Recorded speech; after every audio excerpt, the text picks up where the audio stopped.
अगले आम बजट की तैयारी है। वित्त मंत्री निर्मला सीतारमण 23 जुलाई को लोकसभा में मोदी सरकार के तीसरे कार्यकाल का पहला पूर्ण बजट पेश करेंगी। इससे ठीक पहले प्रधानमंत्री नरेंद्र मोदी आज देश के बड़े अर्थशास्त्रियों के साथ बैठक कर रहे हैं। नीति आयोग में हुई इस बैठक में नीति आयोग के उपाध्यक्ष सुमन बेरी एक प्रेजेंटेशन उन्होंने दिया और देश के आर्थिक हालात पर चर्चा की। किस तरह का बजट बनाया जाना चाहिए, किस तरह से देश के आम लोगों को बजट का अधिक से अधिक फायदा मिले, इस सब पर बातचीत हुई और आर्थिक विकास का एजेंडा है वो उस पर किस तरह से आगे बढ़ा जाए। इस सब पर ज़्यादा जानकारी के लिए हमारे साथ हमारे सहयोगी हिमांशु शेखर हैं। हिमांशु, ये काफ़ी महत्वपूर्ण बैठक है आम बजट से पहले और तमाम बड़े अर्थशास्त्री यहाँ मौजूद हैं सरकार के साथ। क्या खास बातें हुई, क्या खास इनपुट सरकार को मिले हैं? देखिए, बजट से ठीक पहले प्रधानमंत्री की यह मुलाकात निश्चित तौर पर बहुत अहम है, क्योंकि आपको पता है कि प्रधानमंत्री नरेंद्र मोदी ने एक शॉर्ट टर्म और एक लॉन्ग टर्म एजेंडा तय किया अपनी नई सरकार का। और पहले 100 दिन में जो बजट डॉक्यूमेंट है वो पहला सबसे महत्वपूर्ण पॉलिसी डॉक्यूमेंट होगा।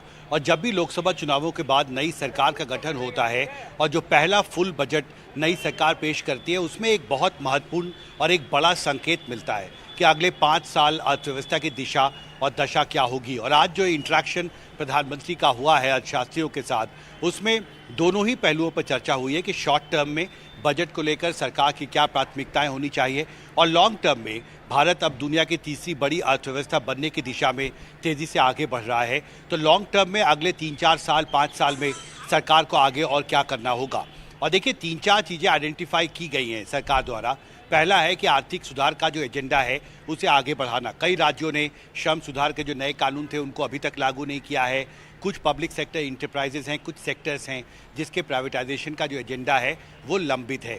जहां तक हाउसिंग का सवाल है, आपको याद होगा जब प्रधानमंत्री मोदी ने पहली कैबिनेट की बैठक की थी तो जो पहला फैसला कैबिनेट का था मोदी तीसरे कार्यकाल का, उसमें गरीबों के लिए जो बेघर लोग हैं शहरों इलाकों में और ग्रामीण इलाकों में 3 करोड़ नए घर बनाने का एक फैसला कैबिनेट ने किया था। और पीएम हाउसिंग स्कीम के तहत प्रधानमंत्री आवास योजना जो है उसका आवंटन इस बजट में बढ़ाया जा सकता है।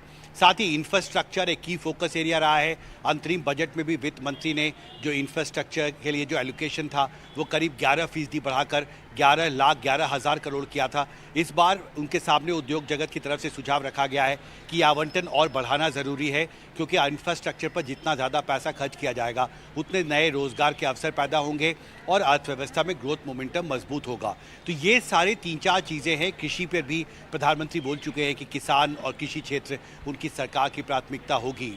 तो ये 3-4 सेक्टर्स हैं जिन पर मुख्य तौर पर जो अर्थशास्त्रियों ने प्रेजेंटेशंस किए हैं प्रधानमंत्री के सामने और विस्तार से बताया है कि शॉर्ट टर्म में और लॉन्ग टर्म में भारत सरकार को आगे और क्या करना चाहिए। तो एक बहुत महत्वपूर्ण ब्रेनस्टॉर्मिंग सेशन जो करीब 3 घंटे तक चला है। और इस बैठक के बाद अब देखना बहुत महत्वपूर्ण होगा कि प्रधानमंत्री आर्थिक जो उनकी नीति है नई सरकार की उसको आगे गति देने के लिए, एक नई दिशा देने के लिए आने वाले महीनों में क्या बड़े फैसले करते हैं। सुशील जी, बहुत बहुत शुक्रिया हिमांशु इस पूरी जानकारी के लिए। तो आज की जो बैठक है, इस तरह की बैठकों के जो इनपुट हैं, जो इससे आने वाली जानकारियां हैं वो बजट बनाने में काफ़ी अहम भूमिका निभाती हैं।